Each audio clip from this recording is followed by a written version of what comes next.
Oke, ini sekarang Pak Sanor akan mengenalkan kepada kalian yaitu lembaga-lembaga pelatihan yang sudah kompatibel ya, dan ini sudah artinya sudah terbukti ya. Sudah terbukti, artinya sudah ada buktinya, bahkan ini adalah sebuah lembaga pelatihan yang artinya apa, tidak sistemnya dengan bayar dulu, tidak. Tapi artinya apa, pembiayaan semuanya dibebankan kepada pihak rekrutmen dulu. Nah itu loh, makanya Pak Sanu berani istilahnya menawarkan kepada kalian, yaitu pengenalan LPK Dharma Husada Banyuwangi bersama mitra sumber rekrutmen. Ini sebenarnya sudah dulu ya. Apa sih LPK Dharma Husada Banyuwangi? Yaitu LPK memperbarui informasi program pemagangan ke Jepang pada masa pandemi COVID-19 untuk mitra sumber rekrutmen. Oke. Oke, materi pembahasan di sini adalah dampak pandemi COVID-19 terhadap sektor ekonomi di Jepang secara makro, peluang besar pemagangan ke Jepang di sektor keperawatan dan caregiver tentang LPK Dharma Husada Banyuwangi, seperti apa caregiver di Jepang, mengapa memilih LPK Dharma Husada Banyuwangi, testimoni karya siswa yang diberangkatkan oleh LPK Dharma Husada Banyuwangi. Dampak pandemi COVID-19 ya terhadap ekonomi di Jepang secara makro. Wah, ini sekarang itu dunia sudah diambang krisis ekonomi yang terburuk. Pertumbuhan ekonomi itu artinya merosot sangat tajam sekali, termasuk di Indonesia. Bukan hanya di Indonesia ya, di Korea Selatan, Tiongkok, Jepang, zona Eropa, Amerika, bahkan seluruh dunia itu sekarang merosot ya, luar biasa merosotnya. Terus peluang besar. Nah, ini peluang besar pemagangan ke Jepang di sektor keperawatan dan caregiver ya. Jepang adalah negara maju yang memiliki etos kerja yang sangat tinggi. Oleh sebab itu, tidak mudah untuk bisa menembus lapangan kerja di Jepang jika tidak memiliki keahlian di bidangnya ya. Terus kebanyakan LPK bergerak di bidang non kesehatan. Ini banyak LPK bergerak di bidang non kesehatan untuk program pemagangan ke Jepang. Sedangkan porsi kesehatan seringkali diabaikan. Nah ini peluang untuk kalian ya. Jadi estimasi menurut Kementerian Kesehatan Jepang, jumlah penduduk di Jepang itu ada 244.000. Nah, di tahun 2013 dan 20% diantaranya adalah lansia. Nah, ini. Terus menurut Duta Besar Jepang Indonesia, Yoshinori Katori, lapangan pekerjaan yang berpotensi besar di Jepang adalah sektor keperawatan dan caregiver. Nah, itu. Nah, tentang LPK Dharma Husada Banyuwangi. LPK Dharma Husada Banyuwangi itu didirikan sejak April 2019, salah satu pemekaran dari LKP Laura Kolik ya. LPK Dharma Husada Banyuwangi telah berhasil mengirimkan pemagang caregiver Indonesia yang pertama ke Jepang pada akhir Agustus 2019. Selain pengiriman caregiver ke Jepang, LPK Dharma Husada Banyuwangi mengirimkan caregiver ke rumah sakit di dalam negeri melalui PT Insan Medika Persada. Artinya kalian tuh program jaminan kerjanya baik di dalam negeri ataupun di luar negeri, tapi di bidang kesehatan. Ya. Seperti apa sih caregiver di Jepang? Oke, bekerja sebagai perawat dalam memberi pelayanan kebutuhan dasar manusia lanjut usia. Jadi di sana itu kerja kalian itu sebagai seorang perawat. Ingat, di sana bukan bekerja ya, ini magang ya. Jadi program pemagangan ya, dan magang. Jadi magang dengan bekerja beda.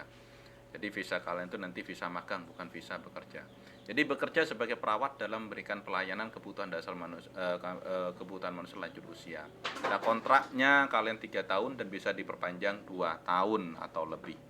Terus berkesempatan mengikuti ujian caregiver nasional Jepang, dan jika mendapatkan sertifikat Kaigo Fukushishi bisa menetap bekerja di Jepang, dan maka kalian akan bisa boleh membawa keluarga kalian ke Jepang. Ya, pulang bolak balik pun 1 bulan 1 kali. Kalau sudah 3 tahun kalian di sana, kamu boleh bolak balik Indonesia Jepang ya. Terus mengapa sih memilih LPK Dharma Husada Banyuwangi? Oke, kenapa? Ini satu, karena di LPK Dharma Husada Banyuwangi itu pendapatan, artinya apa? Pendapatan besar kalau untuk pemagang ke Jepang. Lulusan LPK Dharma Husada Banyuwangi itu langsung ikatan dinas, artinya ikatan kerja. Ini yang saya tentukan. Jadi ada ikatan kerja. Jadi penempatan kerja di rumah sakit lansia di Jepang, shift kerja seperti di rumah sakit, bukan home care ya. Jadi gajinya kurang lebih 15 juta per bulan. Ada nggak gaji di Indonesia, kerja di Indonesia 15 juta per bulan? Ada nggak? Ada, kerja sebagai bupati. Nah, gitu loh. Terus selain itu lulusan LPK Dharma Husada Banyuwangi langsung ikatan dinas penempatan kerja di dalam negeri dengan asumsi gaji kisaran 2 juta sampai 3,5 juta per bulan. Jadi kalau kalian nanti kerjanya ingin kerja di dalam negeri, maka itu bisa ya, artinya ada ikatan kerjanya juga. Jadi keuntungannya biaya pelatihan bisa dibayarkan secara berangsur-angsur dan bisa kembali dari gaji. Ini posisi kalian posisinya masih magang, tapi kalian gajinya sudah uang kalian sudah bisa keluar dari gaji, kembali dari gaji. Luar biasa kan. Jadi belum lulus ini kalian, belum lulus sudah bisa kembali uangnya. Jadi dan satu-satunya LPK yang berlisensi internasional di bidang caregiver. Nah, kenapa? Karena ini sistemnya lah ya. Ini sistemnya ikatan kerja. Jadi nggak ada istilahnya kalian nggak kerjanya nantinya. Pasti kerjanya. Nah, gitu loh. Nah, ini testimoni ya, testimoni yang sudah diberangkatkan, yang sudah ada di Jepang, yaitu satu Muhammad Nurul Yakin, SMKN 2 Tegalsari, lulusan tahun 2018, bekerja sebagai kaigoshi, yang menyenangkan. Banyak hal yang baru didapatkan, kesulitannya hanya di bahasa, tapi itu memotivasi saya untuk belajar terus. Terus ada Muhammad Ivan Fadilah, juga alumni dari SMKN 2 Tegalsari. Pada awal bekerja ada kekhawatiran tidak bisa, staf Jepang yang galak dan sebagainya, tapi itu tidak benar. Pekerjaan ini menyenangkan. Pekerjaan ini menyenangkan. Staf yang ramah dan mengajari kami dengan baik ya. Terus mitra kerja dari LPK Dharma Husada Banyuwangi ini seperti ini, ada Insan Medika, Nagomi, dan GIX ya. Terus ini brosur-brosurnya, ini brosur-brosur untuk magang kerja di Jepang. Nah, ini foto-foto karya siswa-karyasiswi di LPK Dharma Husada Banyuwangi. Nah, oke. Terus foto-foto karya siswa-karyasiswi yang ada di PT Insan Medika Persada. Terus ini foto tampak gedung LPK Dharma Husada Banyuwangi. Nah, ini foto-foto waktu di PT Nagomi. Wah, ini sudah siap pelatihan bahasa Jepangnya, sudah mulai pelatihan bahasa Jepang di sana. Dan ini video-video sosialisasinya. Ini dulu di SMKN Kalibaru ini. Ini di SMKN Kalibaru, ini tahun 2018 yang lalu. Coba bisa kalian dengarkan. Pak Rizal dari PT JIK Surabaya, Pak Sanur dari Forum BKK SMK Kabupaten Banyuwangi yang saya hormati. Pertama-tama marilah kita panjatkan puji syukur kehadiran Allah Subhanahu wa taala karena atas limpahan rahmatnya, hidayah dan inayahnya pada pagi hari ini Allah mentakdirkan kita ketemu di aula dalam rangka seleksi untuk magang ke Jepang melalui PT JIK Surabaya. Salawat kita selalu mudah-mudahan kita terlimpahkan kepada junjungan kita Nabi besar Nabi Muhammad SAW. Sebelum acara dimulai lebih lanjut, perlu saya sampaikan kepada pihak PTJ, kepada Bapak Kepala Sekolah, bahwa hari ini direncanakan peserta seleksi dari SMK Negeri Belanda, SMK Negeri Tegalsari 2, SMK 17 Lurik, SMK Musnadul Falah, dan SMK Negeri Kalibaru. Yang sudah hadir adalah SMK Negeri Kalibaru dan SMK Negeri 2 Tegalsari. Untuk 3 SMK berikutnya masih dalam perjalanan.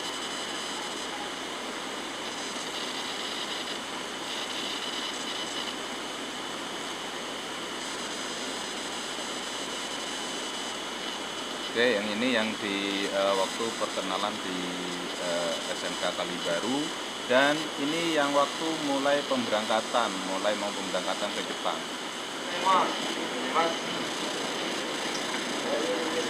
Ini kalian akan dilatih mandiri untuk membawa koper-kopernya sendiri ya.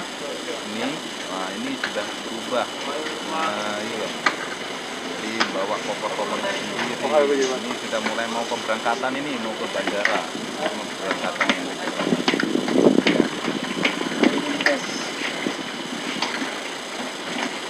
Jadi program-programnya ini luar biasa ya.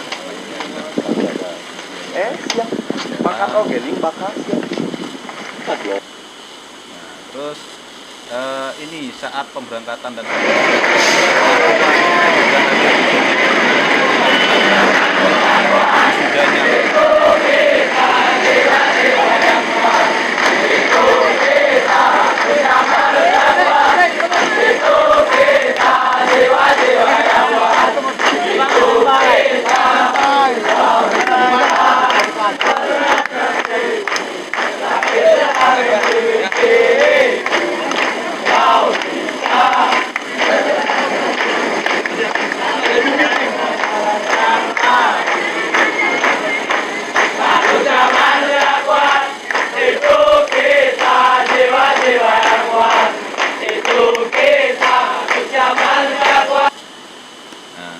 Terus Pak, apakah di Jepang itu tidak ada masjid? Nah ini kadang-kala banyak anak-anak katanya nggak bisa sholat. Tidak, padahal di Jepang itu semua pekerjaan itu semuanya itu disediakan untuk tempat sholat. Berarti kalau nggak ada yang sholat, berarti anaknya sendiri yang nggak mau sholat. Ini buktinya. 高速道路が国際化に対応です。県内の東名のサービスエリアにイスラム教徒向けの設備が整えられ、今日から利用が始まりました。全国の高速道路の中でも今回初めて用意されたのがこちらのイスラム教徒のための礼拝室です。東名の下り線足柄サービスエリアに設置された礼拝室は広さが11平方メートルほどですが、常設の礼拝室がサービスエリアに設けられるのは全国で初めてです。同時に浜名湖サービスエリアと諏訪湖サービスエリアにも設けられました。上の方にメッカの方角を示すキブラというマーク、これが貼ってあります。で、あとこちらの方ですね、一応コンパスの方も用意しておりまして、こちらのコンパスでキブラ、メッカの方角が分かるようになっております。Terus ini video-video testimoni dari perawat yang dikirim ke PT Insan Medica. Ini dapat kalian bisa dengarkan. Perkenalkan, nama saya Fian Mawar Yuniar, asal saya Wonogiri, Jawa Tengah. Saya pernah belajar di Universitas Alma-Ata Yogyakarta, lulusan S1 Keperawatan Nurse. Kemudian alasan saya untuk mengikuti home care di Insan Medica ini karena saya ingin menambah pengalaman terutama di keperawatan komunitas. Saya bergabung di Insan Medica sejak November 2017 hingga sekarang. Pengalaman yang pernah saya dapatkan di pasien, saya pernah mendapatkan beberapa pasien, 4 kali pasien. Yang pertama yaitu pasien dengan bed rest total, kemudian terpasang semua alat.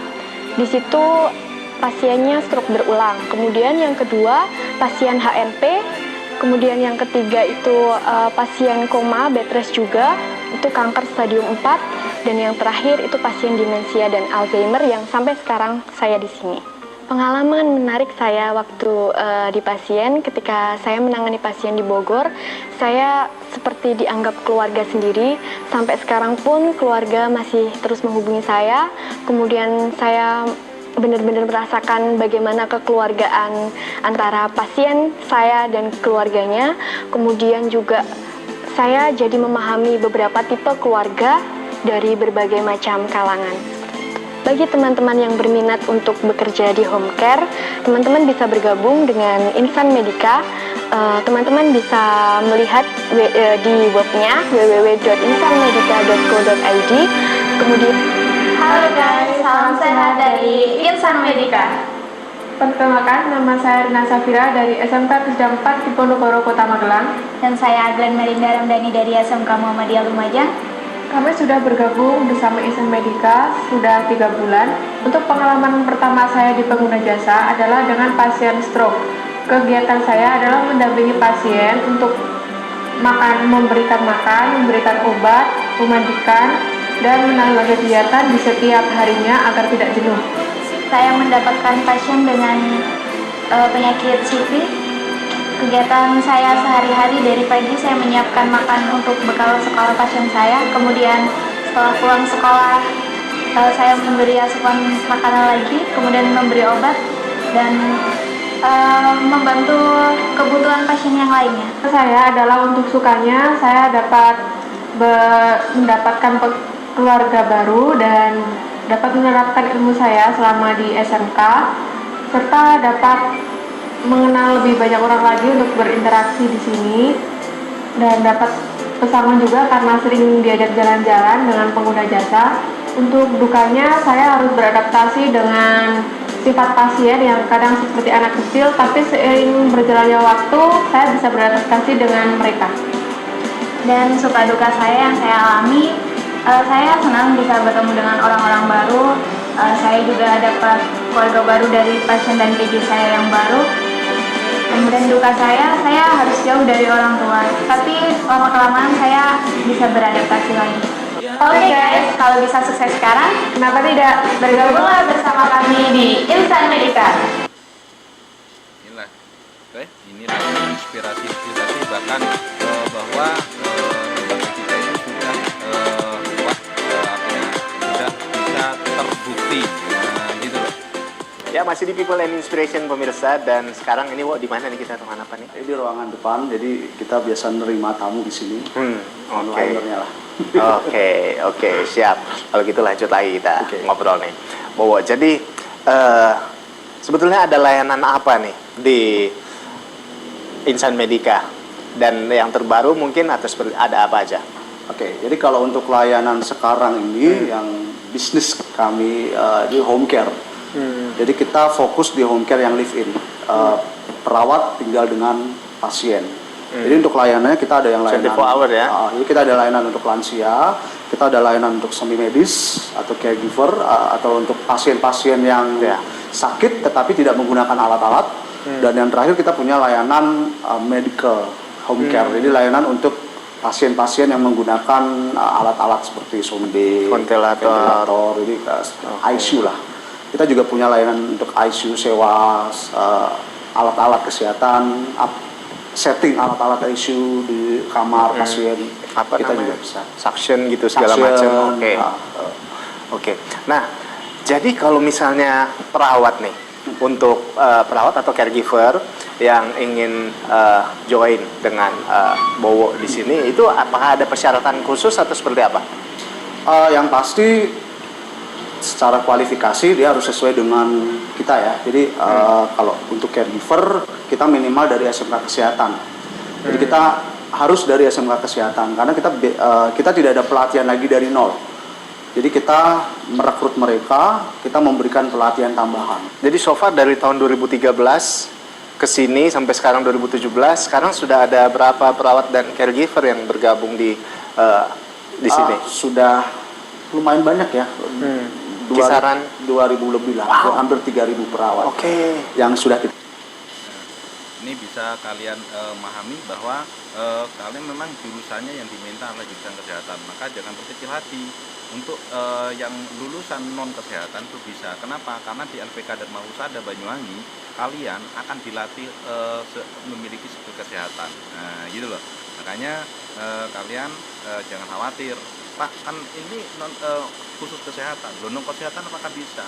Bisa, sangat bisa sekali. Kenapa? Karena di sini adalah pendidikan dan pelatihan diploma 1 untuk diploma 1 kesehatan. Nah, gitu loh.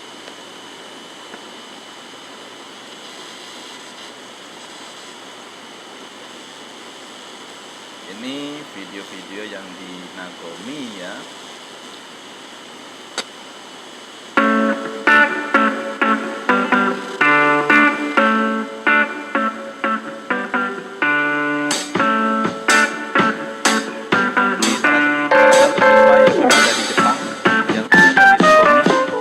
Nagomi.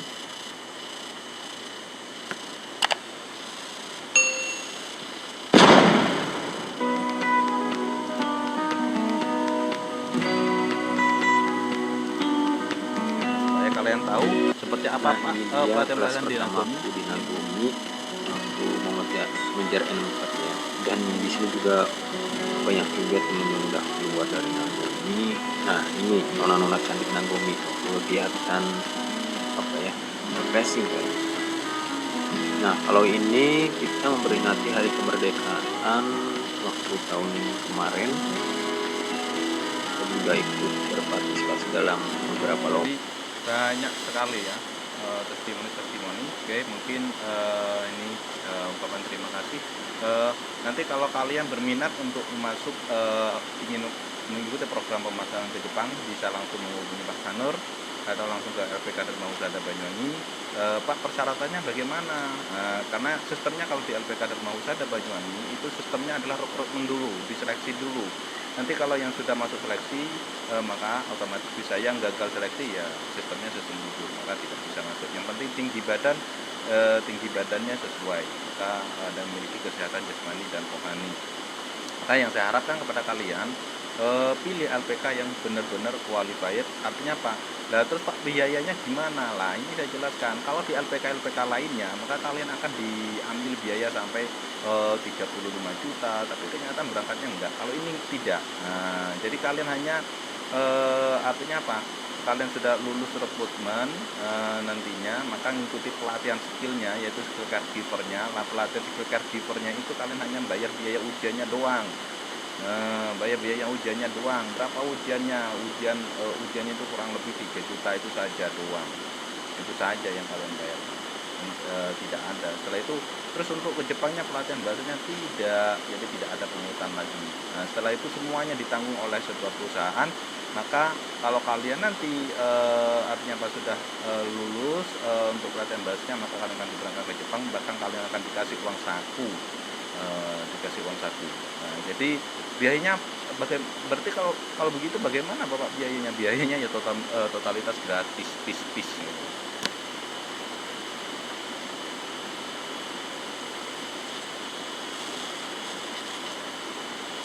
Oke, ini akan saya lanjutkan dari presentasi yang kedua. Nah, sama masih presentasi kedua, yaitu sosialisasi magang keperawatan atau caregiver ke Jepang ya. Ini tetap masih sosialisasi program magang kerja keperawatan atau caregiver di Jepang dengan kerjasama dengan Universitas Muhammadiyah Semarang ya. Jadi program magang kerja caregiver ke Jepang melalui LPK dan Nagomi Corporation Limited. Kondisi di Jepang di tahun 2025 ini perbandingan lansia dengan anak muda akan berjumlah 4:1. Pemerintah Jepang melakukan program rekrutmen tenaga kerja magang dari luar negeri menghadapi kekurangan tenaga kerja di Jepang. Jadi program Medcare atau dibutuhkan kurang lebih 350.000 perawat caregiver lansia. Jadi LPK Dharma Husada Banyuwangi pada tanggal 12 Februari 2019 melakukan penandatanganan MOU dengan pihak Nagomi Corporation Limited selaku user. Terus program magang perawat ke Jepang selama 3 plus 2 tahun ya. Ada 3 tahun pertama tidak boleh pulang. Setelah pulang 2 bulan, kalau lanjut langsung sebagai caregiver. Tetap kalau ingin menjadi perawat harus lulus tes kompetensi sebagai perawat di Jepang. Yang kelima adalah Nagomi Company juga membuka kesempatan berkarir pada bidang-bidang lain. Nah, seperti ada industri perhotelan, pertanian, perkapalan, pembangunan, teknik bangunan. Tapi di sini diutamakan perawat lansia karena pekerjaannya lebih gampang. Terus kesuksesan alumni LPK Dharma Husada Banyuwangi harus dirancang dengan baik. Ini sudah dirancang dengan baik. Jadi success by design. Jadi bagaimana alumni LPK Dharma Husada Banyuwangi mendapatkan karir sesuai bidang keahlian atau profesinya. Bagaimana menangkap peluang kerja di luar negeri sesuai bidang keahlian atau profesinya seperti Jepang, Eropa, dan Timur Tengah. Sukses alumni dirancang sejak kuliah sampai saat lulus. Ya. Jaminan kepastian, company sebagai pemilik rumah sakit lansia di Jepang bekerja sama dengan Nagomi Foundation yang telah memiliki legalitas izin resmi sebagai sending organizer. Jadi sudah ada MOU formal antara LPK dengan Nagomi. Penyiapan kemampuan bahasa Jepang selama 7-12 bulan itu dibimbing oleh dosen bahasa Jepang. Jadi TKI yang telah berpengalaman di Jepang, native speaker dari Jepang untuk menempuh N3 atau minimal N4+. Kelebihan lainnya, ada kepastian hukum, pengurusan dokumen, pelatihan bahasa Jepang, pelatihan keperawatan standar Jepang, pemberangkatan, penempatan kerja, penyediaan apartemen, gaji, dan asuransi selama bekerja di Jepang. Syarat, nah ini persyaratan, yaitu lulusan minimal SMA atau sederajat, maka semua jurusan bisa masuk. Umur minimal 18 tahun, usia 18 sampai 35 tahun. Surat pernyataan bersedia tidak menikah selama mengikuti program, bersedia tidak berhenti kerja selama masa kontrak, bersedia mengikuti pelatihan bahasa Jepang sampai memperoleh tingkat N3 atau N4+. Membayar biaya program di LPK itu istilahnya membayar program pelatihan kesehatannya, yaitu kurang lebih 5 juta rupiah. Ini untuk yang mungkin ini yang tahun ini ya, untuk tahun 2021 atau 2022. Terus ada surat keterangan sehat jasmani dan rohani dari dokter, surat persetujuan orang tua, pendaftaran di LPK, kontak personnya 081331711996 dan dibuka setiap hari. Kelas baru tiap 20 orang peserta. Peserta akan mendapatkan kepastian berangkat dan bekerja di Jepang, lingkungan dan aturan kerja yang memiliki standar sangat baik, pekerjaan yang sesuai keahlian, asuransi dan penghasilan sangat baik, penghasilan bersih setiap bulan setelah dikurangi berbagai keperluan kurang lebih 15 juta. Informasinya DMI adalah 250.000 yen per bulan. Tiket keberangkatan peserta ke Jepang dibiayai oleh pihak mitra user dari Jepang, Nagomi Corporation. Jadi kunci utama, jadi pelatihan bahasa Jepang itu kunci utamanya apa? Keperluan magang kerja di Jepang adalah kemampuan bahasa Jepang minimal tingkat N3 atau N4 atau profesi selain caregiver. Kursus bahasa Jepang excellent, dosen bahasa Jepang yang memiliki pengalaman di Jepang, TKI yang lama di Jepang, native speaker-nya di Jepang. Lokasi pelatihan kampus LPK Dharma Husada Banyuwangi, sistem pelatihan caregiver ya, sistem pelatihan caregiver yaitu pramodul 2 minggu, seleksi lanjut atau tidak, pelatihan intensif 7 sampai 12 bulan, 25 modul. Ingin bergabung maka mendaftarkan diri di LPK Dharma Husada Banyuwangi, kuota terbatas, ikuti wawancara seleksi 1, rekrutmen pelatihan praseleksi, mengikuti pelatihan caregiver 12 bulan, mengikuti seleksi 2 interview oleh pihak Nagomi, rekrutmen pelatihan intensif bahasa Jepang 7 sampai 12 bulan level N5 sampai N3, target lulus level N3, bila tidak lulus N3 tapi sudah lulus level N4 diberikan tambahan belajar gratis selama 6 bulan. Biaya pelatihan intensif bahasa Jepang ditanggung Nagomi. Pengurusan eligibility dokumen, translate dokumen ke bahasa Jepang, pengurusan dokumen magang kerja ke Jepang, biaya eligibility dokumen ditanggung Nagomi semuanya ya. Ini jelas kan? Jadi kalian bahkan biaya makan tempat tinggalnya pun ditanggung oleh Nagomi loh. Nah, itu. Prosedur program magang kerja caregiver ke Jepang. Nah, ini ada pendaftaran. Ini pendaftaran, biaya pendaftaran seleksi adalah 200.000, mengikuti tes cek kesehatan dasar biayanya adalah 450.000, masa pembelajaran caregiver 12 bulan, biaya pelatihan caregiver 5 juta untuk tahun 2021 dan 2022 ya. Dibayarkan saat setelah tes wawancara ya. Ya. Terus kedua, pelatihan bahasa dan budaya Jepang level N5 sampai N3. Biaya pelatihan ditanggung Nagomi, mendapatkan buku pelajaran per level, prates, dan buku penunjang lainnya. Apabila dalam masa 12 bulan tidak lulus level N3, diberikan tambahan waktu belajar selama 6 bulan gratis juga. Apabila setelah diberikan tambahan waktu 6 bulan tetap tidak lulus level N3, maka akan diusahakan untuk berangkat dengan level N4.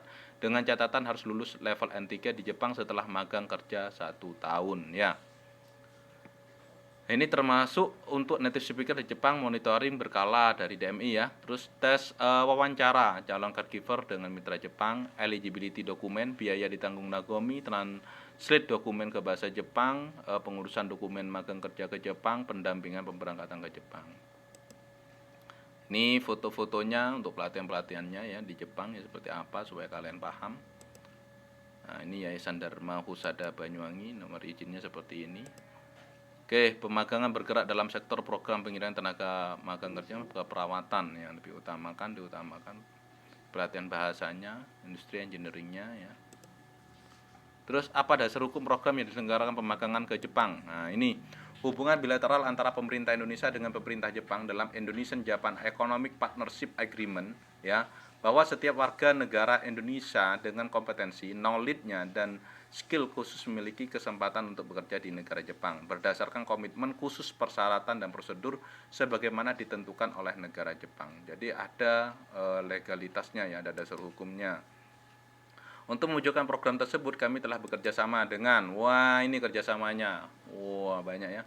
Ada PT Insan Medika, Persada, Nagomi Corporation, SMK Negeri Kalibaru, SMK Al Azhar Sempu, SMK Negeri 2 Genteng, Nakes Rustida, SMK Darul Falah Pesanggaran, SMA Negeri Pesanggaran, SMK Puspa Bangsa, Man Pesanggaran, SMK Muhammadiyah 8 Siliragung, SMK NU Miftahul Falah, SMK 17 Luring, SMK Negeri Mabadiul Ihsan, SMA Taruna Bayangkara, terus SMK Negeri 2 Tegalsari, Universitas Respati Indonesia.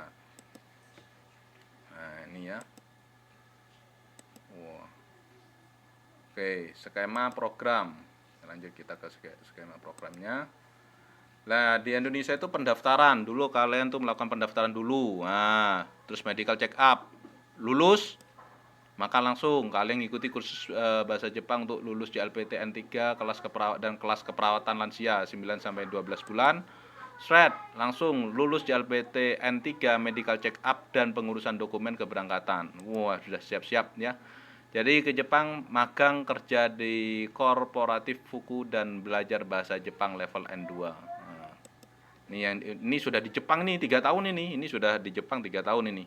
Terus setelah itu kalian mau pulang ke tanah air untuk pengurusan working visa, boleh. Nah, setelah ke tanah air bagaimana Pak? Kembali lagi, bisa bekerja atau lanjut kuliah di Indonesia. Jadi bisa kalian melanjutkan kuliah nanti. Ya. Terus yang kedua, bisa lagi untuk kembali ke Jepang dengan nambahan 2 tahun. Tahun keempat mengikuti ujian perawat lansia profesional nantinya. Terus di Jepang bekerja sebagai tenaga profesional perawat lansia di Jepang. Ini sudah kalian bisa bawa keluarganya karena kalian sudah bisa bawa keluarganya dan lain-lainnya kalau sudah lulus seperti ini ya. Oke. Kualifikasi umum, ini peserta program adalah satu pria wanita usia minimal 19 tahun ya, enggaknya 18 tahun dah. Minimal 18 tahun dengan tinggi badan minimal 155 untuk pria, 150 untuk wanita. Terus sehat jasmani dan rohani, berat badan ideal ya, tidak cacat fisik dan tidak buta warna. Terus bebas alkohol, narkotika, zat adiktif lainnya, tidak memiliki tato dan tidak bertindik untuk pria. Memiliki motivasi dan bekerja keras dan komitmen mengikuti seluruh mekanisme pendaftaran dan administrasi. Skema pembiayaan program magang kerja, keperawatan, skema dana talangan. Nah ini kenapa kalian? Karena ada indikasi dana talangan besarannya ditentukan lembaga pelaksana pelatihan. Diangsur selama 6 bulan, diangsur setelah bekerja 1 bulan di Jepang itu bisa. Atau skema dana mandiri, besarannya ditentukan lembaga pelaksana pelatihan, dia angsur selama 10 bulan. Pelatihan bahasa dan budaya Jepang level N5 ditempuh selama 3 bulan, N4 ditempuh selama 4 bulan, N3 ditempuh selama 5 bulan. Jadi pelatihan diberikan selama maksimum 7 bulan sampai level N4. Bagi peserta yang tidak lulus level N4 akan diberi tambahan belajar gratis selama 5 bulan. Peserta akan diberangkatkan ke Jepang dengan level N4. Selama masa tunggu eligibility pengurusan dokumen, peserta akan diberikan pelatihan bahasa tambahan sampai level N3 dan bahasa keperawatan lansia di Jepang. Setelah lulus N3 mengikuti kelas keperawatan lansia ini. Pengurusan dokumen, biaya pengurusan visa gratis, tiket pesawat gratis, luar biasa. Terus magang kerja di rumah sakit afiliasi Jepang selama 3 tahun. Nah, ini udah terbang kalian ya. Dengan fasilitas, ini fasilitasnya gaji minimal. Ini kita buat minimal ya, gajinya kalian bisa lebih dari ini sebenarnya, antara 20 sampai 40 juta. Jadi kita buat gaji minimal adalah 14 juta per bulan. Gajinya 820 yen per jamnya, belum termasuk lemburnya. Terus jam kerjanya 8 jam per hari, apartemen dan isinya biaya gas dan listrik. Wah, ini fasilitas kalian yang didapat. Terus asuransi kesehatan dan kin tunjangan hari tua, kalian dapat pensiunan. Terus untuk memperpanjang masa kerja di Jepang melewati beberapa tahapan, yaitu ini kalian harus nanti di Jepang kuliah lagi itu menempuh level N2-nya. Jadi sambil kuliah di sana mengikuti ujian perawat lansia profesional. Terus lulus perawat lansia profesional, pengurusan profesional working visa di Indonesia. Ya, ini kembali ke Jepang sebagai professional nurse, menjadi tenaga ahli keperawatan lansia di Jepang dengan gaji minimal 25 juta per bulan. Ini minimal loh. Long term work, dapat bekerja di Jepang dengan batas waktu yang tidak ditentukan. Kamu boleh kerja sakarepmu. Calling visa, bisa mengajukan calling visa untuk dapat membawa keluarga yang tinggal untuk bekerja di Jepang nantinya. Apakah LPK Dharma Husada Banyuwangi menerbitkan sertifikat setelah pelatihan? LPK Dharma Husada Banyuwangi menerbitkan sertifikat pelatihan caregiver. Terus untuk sertifikat bahasa Jepang yang diakui oleh end user adalah sertifikat JLPT, Japanese Language Proficiency Test, NATES dan JITES. Terima kasih. Semoga Allah SWT memberikan kemudahan dan ridhonya. Info rekrutmen praseleksinya bisa kalian hubungi nomor ini ya. Oke, mungkin ini adalah untuk pengenalan